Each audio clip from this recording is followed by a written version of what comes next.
have been reading a lot of business related books, and I cannot help but share so much value that I've found in these books with all of you. So I'm going to be talking about my 5 favorite business books that I think everyone should read, whether you are currently in business or you're planning to open one. So let's start. The first one is The E-Myth Revisited by Michael E. Gerber.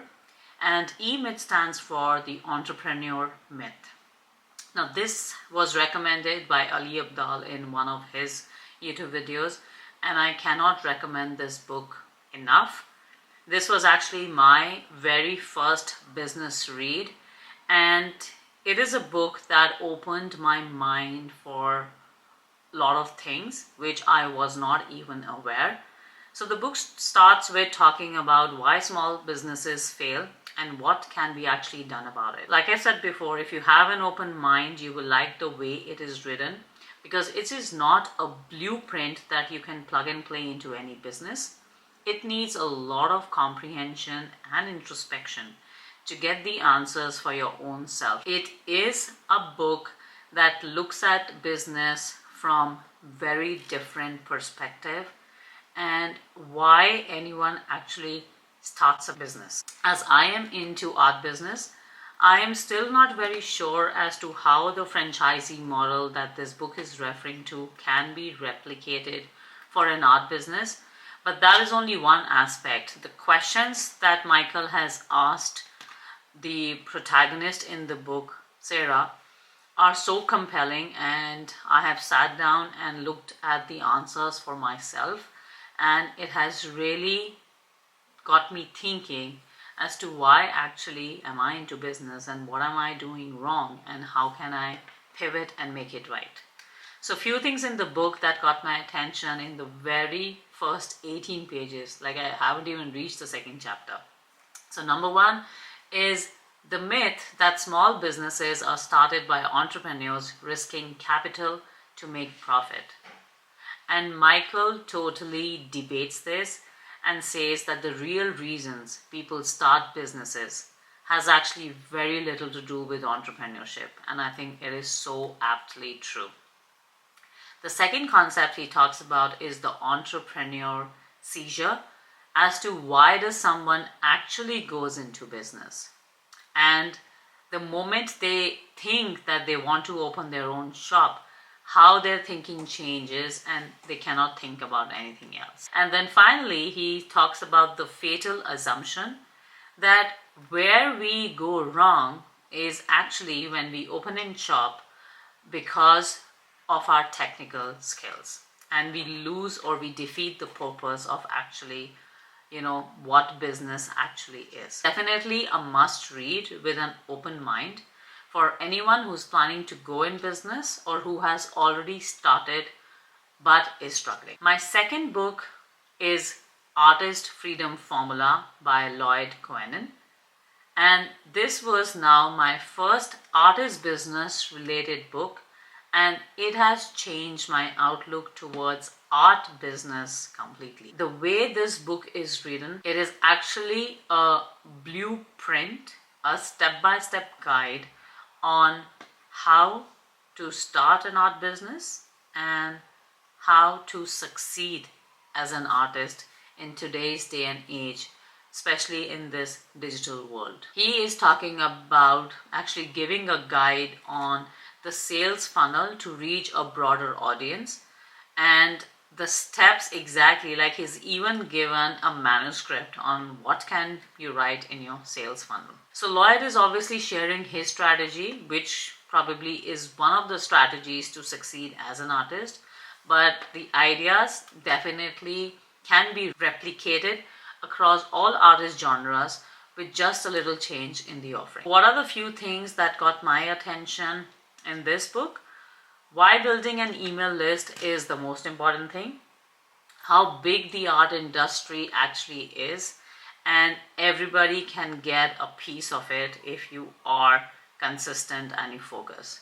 and then finally a step-by-step guide on how to create the art sales funnel. The book is jam-packed with information, and every artist on this planet should read it once and see as to how you would like to apply it for yourself. The third book I have for all of you is The Artpreneur by Mariam Schulman. I'm in a habit of reading multiple books at the same time, and The Artist Freedom Formula and this one, Artpreneur, I was reading parallelly. Now, obviously, I can't read two books at the same time, but what I'm saying is that probably one day I will read, one chapter from this book, and then the other day I would read another. Since I was reading them parallelly, they both are blueprints on art businesses. They do not talk about business and in general, but they are very focused and niche down to artists and art businesses. And both of them are blueprints. However, Artpreneur is a very detailed blueprint because Mariam is actually talking about a lot of other concepts as well, which Lloyd is not really. He has gone over them, but he's not talking about them in detail. Both of them believe that building an email list is a must, and one should not be relying on social media for sales, but only the way you want to use it as a strategy for your marketing. The content in both the books is very different, so don't think that if you have one, you don't need to have the other one. Both of them are equally important and must-reads. In Artpreneur, Mariam is starting from the core of why each one of us is different and how we should bring it out in our artwork. We should probably write it down somewhere in front of us so that we can read it every day. She offers practical solutions to how we say or do certain things that should be avoided once you have started an art business. And most importantly, she talks about the mindset shift from a striving artist to an abundant artist. I really do love this book a lot. Few things in this book that got my attention. Her beautiful analogy between how from your first date to the marriage, how the relationship is built and courtship happens, and then finally, hopefully, marriage.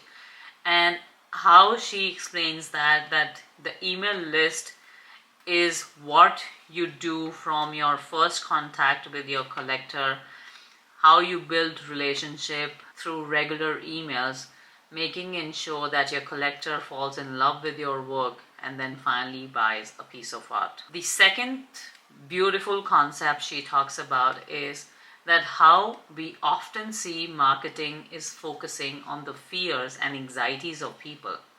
But as artists, do you think focusing on fears and anxieties would really help us? I don't think so. We should really be focusing on selling happiness because that's what we do. Then she talks about that do we really as artists should focus on the pain points of the collectors and adding value there, which is what marketing does all the time.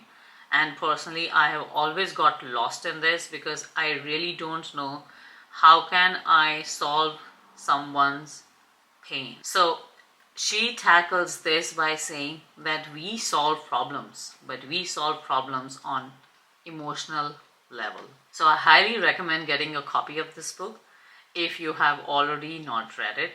And it does not really matter what stage of art business you are in, because you are going to take something away from this book for sure. My fourth read and recommendation is 2 Weeks Notice by Amy Porterfield. And if any one of you is planning to leave your 9 to 5 6 months down the line, 1 year down the line, 2 months down the line, you need to get a copy of this book right now, because she has spoken about laying the foundation of actually how far along you can go ahead and tell yourself that your 2 weeks notice is due and you're going to exit from your 9 to 5. This is a blueprint for most businesses. This is not specifically for art, but her ideas on becoming an entrepreneur and laying the foundation is what make this book a must buy. She is now talking about very specific marketing concepts, which is the target audience, how you should niche down, how can you build your very own ideal customer avatar, what is your U factor, what is your 10% edge. A lot of information in this book, which is not just a read book. This is a work along book that you will have to stop and do the work if you want this book to work for you. Each and every chapter has something to take away. A couple of things that really made me thinking is, what is your U factor that will make you succeed? She lists down certain parameters that give you the edge and will ensure that your business idea is viable. She clearly says that everyone is not your target audience, and you would be really foolish if you think that entire population of the world is your target audience. And finally, how she thinks that website is as equally important as an email list. If you want to start your business in any field whatsoever, consider it a blueprint right from the day you will leave, in fact even before you leave your job, till the time you actually succeed. And now comes my final book on art business, which is How to Build Your Art Business with Limited Time or Energy by Corinna Thurston. This book I was reading alongside 2 weeks notice. 2 weeks notice I thankfully finished, but this one is still going on. Ideally, this should have been the very first book to read when you are planning to start an art shop or business. Like, I wish I had this book when I was starting my art journey, which was 7 years ago in 2017. Because it covers all aspects of owning an art business beautifully, and it gives you an idea as to what all it entails, like the art business. A few things that I think were very profound in this book is how one should focus and answer a couple of questions right in the beginning. Then the way she defines goal setting as summit goals and step goals, and unless and until we have summit goals and step goals, our goals are really not goals but just dreams. And then finally, she focuses on how multiple streams of income are a must for any artist. As I said before, she is giving you a flavor of what all owning an art business entails, and if you're a newbie or you're just starting as a beginner, this is the book that you need to get your hands on, because you will understand the world of an art business and it will reduce your learning curve. That's it. I have spilled all my 5 favorite books, and thank you so much for being part of my reading journey, and hope these will help you if you do happen to buy them. As much as they help, please do not forget to subscribe and like and comment in this video. So until next time, thank you, see you, bye-bye.